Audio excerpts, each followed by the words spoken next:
Hi, my name is Shady Atia, professor at Liège University in Belgium, and today's presentation is about research questions. The presentation is a part of a playlist on master thesis and PhD dissertation writing, so don't hesitate to benefit from the previous videos. The audience of the presentation is mainly undergraduates, postgraduates, and general scientists who are formulating their research questions in any context of research, and for sure I'm more focused in the field of applied sciences, and it can be also beneficiary for mentors and supervisors. The objective of today's presentation is to position itself in the digital age. Well, in today's digital age, where there is an abundance of knowledge and answers to many questions that we did not answer in the past, it is challenging to coming up with good research questions. So therefore, a strong and good formulated research question is based on experience, and it's not easy. So let's tackle this content of today with this mindset. It is not easy to write a good research question, so take your time to understand and interact with this presentation. What I'm going to talk about in this presentation today is mainly an introduction, talking about different types of questions, what is a hypothesis, what are the criteria for a good research question, what is the process I have to follow to produce a good research questions, what are some do's and don'ts, and finally a conclusion. So let's start with an introduction. Well, research questions are the central guide that will drive your study. And in any project, whether it's a research project or it's a master thesis or a PhD dissertation, you will be always asked from your promoters and from your committee, what are your research questions and what are your guiding research questions. So you have to be very prepared. And the research questions, they define the data that you will collect and how you will analyze it. Because you should not forget, at the end of the day, we are falling under those 4 steps in any research or scientific work. We have to do data collection, we have to process this data, we have to come up with something, an instrument or something created, whether it's an understanding, whether it's a device, it's a policy, it's a tool, model, whatever. And finally, we have to apply it and validate it. So those are the 4 main stages of any research, scientific research. And therefore, if you are doing scientific or empirical research, your research question should help you to go through this process. So it will also help you to define this big question, what data I'm going to collect. Also, your research questions need to be worthy and feasible from an academic perspective, because you always have a time restriction, so you cannot pose questions that are not feasible or that are taking so much time in reality. This is an example in general for some research questions. So the research question will be normally your foundation of your project, and they must correspond to the aims and the objectives. So from one side we have research questions, on the other side we can translate them to aims and objectives. And in previous presentation I talked about the difference between aims and objectives. Aims are always strategical, difficult to reach, and objectives are operational, and they must be achieved during the project. So the same applies to research questions. We put in general a main research question that is broad, that is very ambitious, that is big, and then we come up with sub-questions. Those sub-questions most probably are the ones that you are going to answer through your work, while the main question is the umbrella to guide the work and to make sure that the work is worth it, meaningful, valuable, and has an impact on the long term. Now, what are the main types of research questions? We have, in reality, 3 or 4 research types. As you can see in the visualization, there are only 3, but I classify them under 4. Let's say the first one is the descriptive, starting with what? We just want to describe. Then we go to the relational, which is how. And finally, we go to the highest, or there's still a highest level coming, number 4, but number 3 is the causal, or causality in this sense, why. And let's move to the more accurate representation. We have 4 types of research question according to my classification. We have the descriptive, what and when. So research in which events or the characteristic of a certain subject are described. A description can be empirical, for example, events arranged in a chronological order. However, ordering can also take place in terms of theoretical concepts such as actors or factors. So this is the first type of research question, very basic. The second level of complexity of research question, which is analytical, explorational, or relational, where we have the questions like how, what is the relationship between, and here the research investigate a subject about which little or no knowledge is available. So it's exploratory in this sense. It's looking at detailed empirical description, and the exploration is also used in studies of how actors assign meaning, such as the way in which certain concepts are applied in practice. Now moving to the third higher level of research complexity and research types, it is the critical and explanational. And this is what they are expected from postgraduates in general, to have critical and explanation. Why? What is the cause? What is the reason behind, and so on. Here we are looking at explanations, we're looking at critique, so research in which the causes of a certain problem are sought or studied. Explanatory research can apply existing theories in the search for causes. Another option is to develop a new theory, for example, based on the empirical findings generated during the endeavor. And finally, the highest level and the most complex level of research question, which is predictive. Here we are saying, to what extent, what happens if we're starting to open door for scenarios, for projections, for modeling. And here, by learning the patterns that exist, for example, if you need to predict if a customer will pay late, you will feed data samples from customers who paid on time and data from those who have paid late into your predictive analytical algorithm, and from there you can predict if the customer will pay late or not. And this is the highest level of research question. Why it's important to memorize that? Because you must make sure that you are on the lower side of this question, not on the upper side. When I talk about descriptive analytical, this is the common. In a highly scientific contributing work, it has to be more critical explanatory and more predictive. So make sure that you include questions that are starting with why, what, how, and to what extent, and so on. Now, what are the criteria for a good research question that to be formulated? First, it needs to be worthy and feasible. Like I told you before, academic perspective, it makes sense. Time, you have to base it on your literature review. It needs to be workable research topic, a topic that is workable. We have the means, we have information. Don't tell me I have a topic that at the end I have no means to get the data. Again, don't forget data collection. At the end, we need to be collecting data about the topic. Data collection is not possible, then the work is not feasible. The research question has to be motivated by a strong personal interest in the field. Very important that your motivation to the topic is high, because without that you get very fast frustrated. And it has to be of general interest into your academic field, and this you can test it and verify it by attending conferences. Here is the importance of attending conferences, or attending previous master or PhD juries, very important, or in general attend any community related activities in your institution or in your larger community. And for sure you have to ask, the research question has to address an important theoretical concept, highly important research topics, concept, ideas that are in the society considered as important, relevant, futuristic. And here comes the important about being aware about what is the general public debates, what are the challenges on the national level, on the international level, and what are the key words that I would like to tackle in my research, and therefore develop my research questions in line with them. Also, the research question can lead to a new avenue in research, so you have to be visionary and need to be ambitious a bit, so that you make sure that you are not closing or locking up yourself. So these are the main criteria for a good research question. Let's talk now about some principles.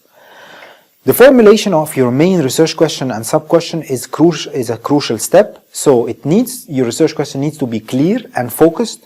So you have to have questions like I told you, to what extent, how, why. And it's not very broad and not very narrow. The questions should not be very broad. The more it is narrow, it's better, because you need to have specificities. You have to define the variables of your research questions in your research question. It should include your research variables, like I mentioned. It should be preferably analytical, explanatory, prediction-based, rather than just descriptive. And for sure, you have to define the research gap to demonstrate to your readers the relevance of your questions. So always focus on science. We are talking here about science. We are not talking about somebody or what people think. It's about science. So if there is no evidence in literature about the topic, then the topic can be relevant. So ensure that the questions are answerable. Ensure also that a narrow research question will have a clear boundary that will allow you to create feasible tasks for yourself, because actually this advice most people miss is that the research questions will be translated into work packages and milestones. So you put a huge research question and we cannot break it down, this is the beginning of the end. So the research question, the big strategical one, can be ambitious and broad, but when I'm talking about the sub-research questions that will formulate your work, they need to be in a stepped approach, one by one, allowing you to cover the literature, allowing you to collect the data, allowing you to process and develop your own instrument, and finally to validate. So therefore you have to formulate a question and having in mind, yes, these questions will be after that work packages that will move the question into action.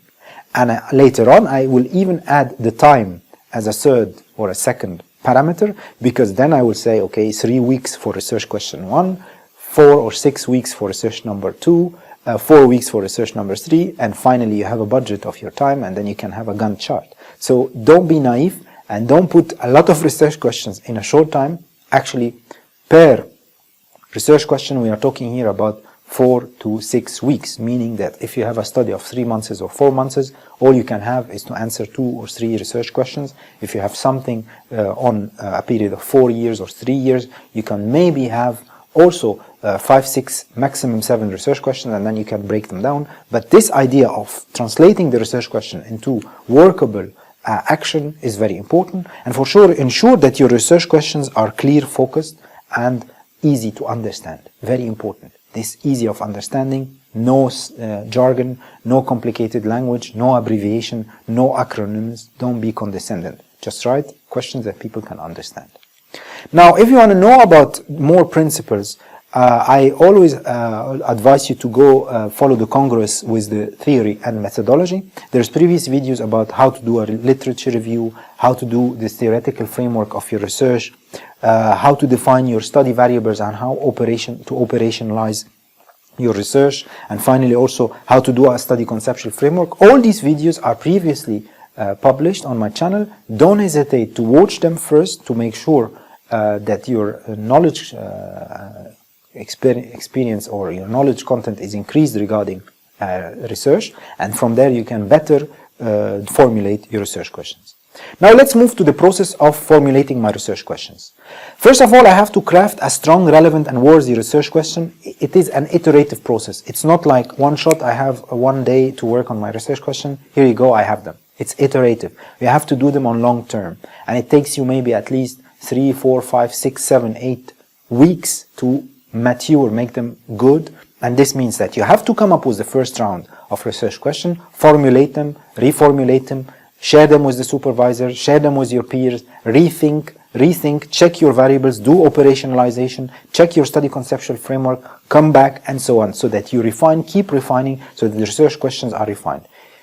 Start with a solid and good research question, and when you operationalize your research and design its methodology, you go back and adjust your research questions accordingly. Very important. And here I'm taking this stepped approach to explain to you. First of all, we need to start with knowing what is the problem that we have in order to put our research questions. So you need to have a very tangible and relevant research problem, and it's a research problem that is scientific. And as I said, the scientific, if you want to make sure that the research question is scientific, you have to check literature and make sure that the science is unable to do it. Not countries, not governments. It has nothing to do if you have money or not money. This scientific problem, there is a knowledge gap, regardless it is in a standardized country or a non-standardized country, there is a scientific gap regarding this topic. But don't come and tell me, yes, it is only, this problem is only in developing country. Then it's not a scientific research problem. Make sure it is tangible and relevant. Identify opportunities or issues. Ask yourself, what are the social challenges and problems you want to explore during your research? What is that you can solve or clarify in your research? What are the opportunities to add a better explanation or answer a certain problem or provide a better insight regarding this scientific problem?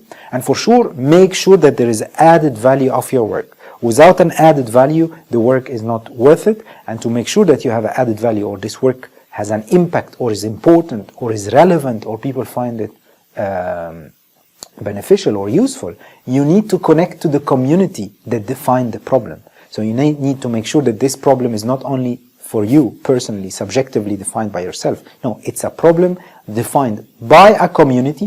This community published sufficiently work that describes the problem, and I will cite these publications that define the problem, and from there I define my question, and from there I define my added value, and from there I suggest that I might probably solve or be part of a small incremental solution that can solve on the long term this problem. So these steps are very important: the identification of the subject area, the problem definition and the identification, the literature review after that, step number 3, step number 4, selection of the research design subject and the data collection techniques, step number 5, data gathering, step number 6, data processing and analysis, step number 7, implication and conclusion, and step number 8, publish and communicate the result, whether in a form of a manuscript or a thesis, and so on and so on. So those are the key questions. Now, while exploring these steps to develop your research questions, I talked about literature review and operationalization, and let me remind you what they are, because there is a video about them. Well, research problem, like we said, it has to be tangible and relevant. Literature review is simply developing your study theoretical framework and define the key concept and ideas in the domain, and they define the knowledge gap.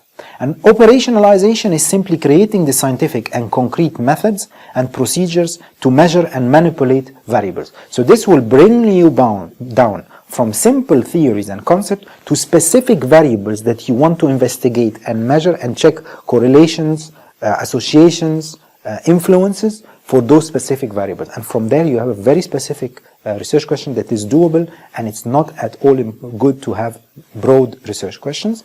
Operationalization is a crucial step in this sense, because it will help you to define the abstract concept involved with the hypothesis, and it will help you to identify variables associated with these concepts, and it will help you to establish procedures to measure these variables. All that is explained in the operationalization study variables and operationalization video. You can explore it. Now let's talk about also the importance of your variables that you will use and define your research questions based on them. If I read your research question and you're not having a dependent and independent variable, then the research question is totally vague and very broad. So the research question should contain dependent and independent and control variables or extraneous variables. The dependent variable are the variables being treated or manipulated and are sometimes called the subject of the reach. And the independent variables is the treatment being exerted on the dependent variable. Based on that, you can define your questions, and with this triangle you ask yourself, I drink coffee, this is an independent variable. The dependent variable is heart disease. Is there a relation between drinking coffee and heart disease? This is the question. I have two specific variables. I have some control variables making sure that there is no other influential factors. I need to control that people are not drinking coffee, they are not drinking drugs, influence of alcohol, any other stimulants, for example, effect, and to neutralize it. And I need to draw this variable triangle in my research during the research proposal development, and make sure based on that how to formulate the research question. And the research variable, the control variable, needs to be controlled for accurate experiment and eliminate any external factor. And the greater the control of the control variable, the more certain we can be. And for sure, this is the most complex part, because most of you work on research topics that are complex and they have a cocktail effect. But honestly, you need to cut it down, reduce it, shorten everything, and move to the essential. What variables are you investigating in your research? If you are investigating a huge broad phenomena, if you are investigating a multifactorial aspect, then this is the path of having a very bad research question, and you will never end up the work, because from the beginning you are defining a lot of parameters, and this will not be feasible and doable. So as I said, define your methodological key steps. Are these steps linked between them? Do you need some elements to develop or complete your key steps of your research? Find the elements linking one key step to another, and use arrows to show the links. And from there, once you did these drawings like I show here, you can go through these key steps and always ask yourself, what are the data collected, what are the processing of this data, how it will be done, how am I going to develop an instrument, how I apply, because based on that you can have for every step a research question, and based on that you can develop your work package and your Gantt chart and go into planning. So it's very important, and if you need to know more, I advise you to check the video on the study conceptual framework. Well, we are almost now reaching the end. Some do's and don'ts. It's difficult to develop research question and to be expert. So let's start with some more specific and direct advices. Let's say I have a question that is talking about global warming, and I'm asking myself, is global warming the cause of climate change? Is this a good question? Definitely not. It's a very bad question. Why? Because it's a closed-ended question. It is a question that will end up saying yes or no. And we don't care if yes or no. We need to understand your ability to analyze, to criticize, to predict. So the more you have these open, closed-ended questions, meaning that your research question is not good formulated. Also, what are the bad research questions that I should not take into account? Biased research questions. Like, for example, research question that has a discrimination or excluding some type of people, or assuming that some people are having certain problems or certain aspects. This biased approach, meaning that I have a conviction and I have a belief, and I think that there is already a correlation or there is an influence of something, and then I formulate the research question with this bias embedded. Also, what is a big mistake is to have insignificant research questions that are not feasible, cannot be achieved, you don't have materials, you don't have tools, you don't have time, you don't have budget, so why are you posing this question and wasting your time? Research questions that fail to identify the research problem that is delineated precisely enough. If I cannot, from reading the research question, understand what is the research problem behind it, this means that research question is bad. Or also what we should avoid is incomplete questions that are not defining subject, time, and place. When we define a research question, time, geographical location, and the object or subject we are working on must be specifically defined in the research question. I cannot say what is the influence of coffee on coffee drinker. Where? In a working environment, home, women, men, which age category, in which time, in the morning, in the afternoon, in which condition. All this needs to be specified. The least I specify, the more the research question is global, wordy, verbose, generic. This is the beginning of the end. Also, prejudiced statements like having suggestions or having a color, and for sure, to have a good research questions, you should not use it as a title of your work. Many people do this mistake. If you check the video on writing good research paper, don't formulate research questions and then put them as a title of your work. This was the negative side. Let's talk about the positive side. What should I do in a concrete way to have a good research question? Focus on science. Make sure that there is scientific evidence that describes or discusses this problem. So you found in literature some scientists, some authors that describe this problem. Those authors published recently some work relevant to this work. Don't get me some papers from the 60s to prove that this problem is important. Make sure that the paper is recently published. The definitions and concept and the theory that you are talking about in relation to your research question is embedded in this paper, and they are defining this problem. And from there, the only way to make sure that you have to read, and read. Whether you read academic work or professional literature, it can be industry literature, something in the public domain, or it can be also academic work. Ask yourself, what are you looking for to find? What specifically are the variables you want to investigate? Make sure your questions are meaningful, people can understand them, they can say it's important, the topic. If not, you have to test them and let others read your question. Use open-ended question and wide scope while being very careful to not make it very wide, because it has to be at the end narrow. Distinguish your ultimate and main question from this research question. I need to see clearly, this is my ultimate research question. Most probably I will never answer it. This will require my whole life to answer it. But here are the sub-questions that are operational, that I want to answer specifically, and they have a certain time limit to be answered. They have specific variables. They include a specific problem. Attend for sure a conference and identify the key research questions in your community, and there is a full playlist on attending or publishing in conferences. Don't hesitate to watch it to get familiar. And in general, when we say what is a good research question, it has to be smart. A descriptive research question is not very smart. Smartness starts with being analytical. Questions like how, what is the relationship between, or moving further in smartness with being critical or having explanation, why, what is the cause of, and finally for sure being predictive, being able to say to what extent, how can we predict, what is the future of. And here we come to good formulated research questions that are interesting, meaningful, they can move us forward in the future, they can allow for good funding, and they can make your work valuable, impactful, and meaningful. So it's very important.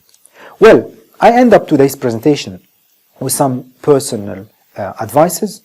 I advise you to ask yourself, as you craft your research question, operationalize your study variables and investigate your research methodology, and always ask yourself what exactly I am going to measure, what exactly I'm going to chase as a variable or as a parameter, especially if you are making a master thesis or if you are doing a short research endeavor.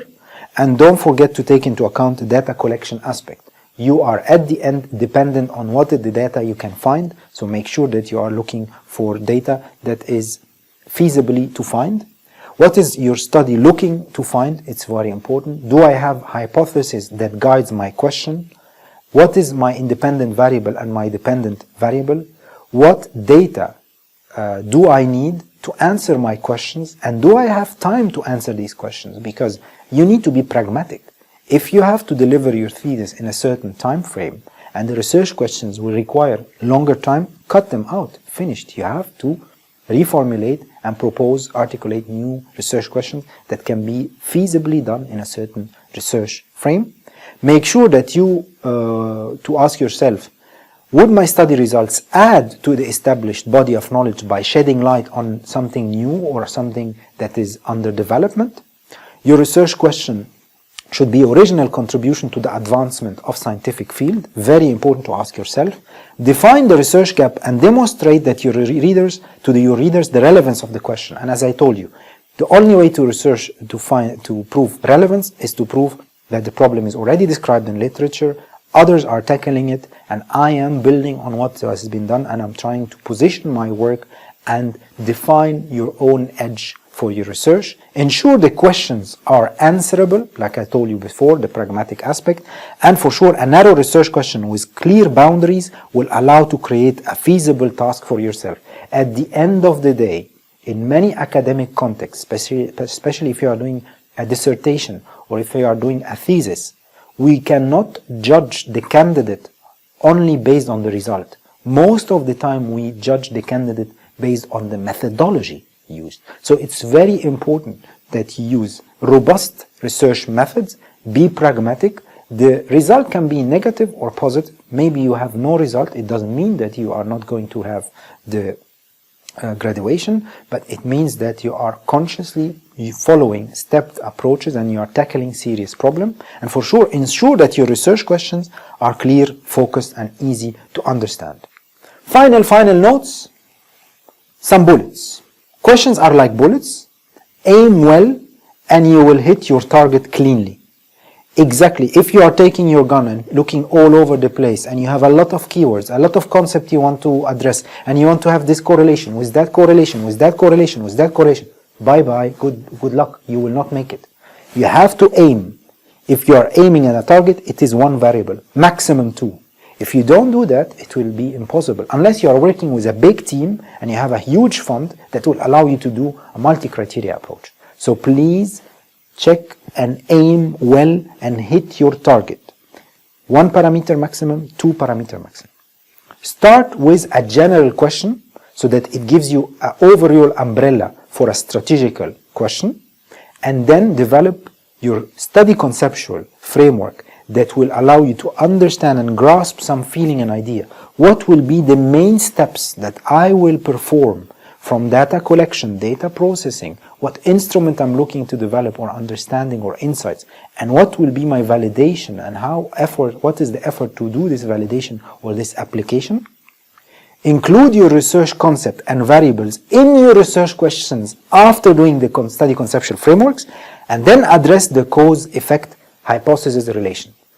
So those are the main steps that you follow, and finally, say what you want in a simple language directly and use the words opening words for your questions that will take you in the right direction. Avoid descriptive research questions and focus on predictive, critical, explanatory, causal, relational research questions. Well, this is the end of today's presentation. Thank you very much for your attention. I hope it was beneficial. I'm very curious to see some research questions posted on this video as comments. Don't hesitate to share the content of the presentation with other colleagues. If you have questions, if you want to interact, if you find something missing, don't hesitate to criticize the content or praise it. For sure, I thank you for your attention. Today's presentation was mainly on research questions. I hope it is helpful in developing your research questions. Thank you very much.